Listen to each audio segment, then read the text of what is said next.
તો મહેસાણા જિલ્લાની વાત કરીએ તો મહેસાણા જિલ્લામાં વિજાપુરના વસઈમાં ચકચારી લૂંટની ઘટના બની।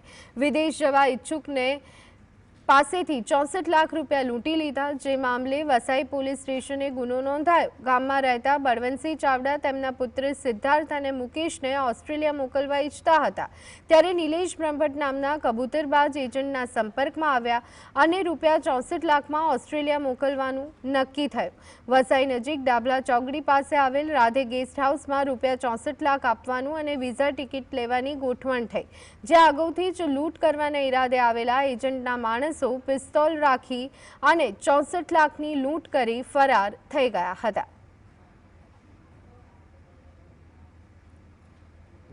એજન્ટે બે માણસો હોય મોકલ્યા અને અમારા માણસને હોય પૈસા બતાવો એટલે તારા બાબલાની ઓસ્ટ્રેલિયાની ટિકિટ કરી દઈએ અમે। અમે હોય બે માણસો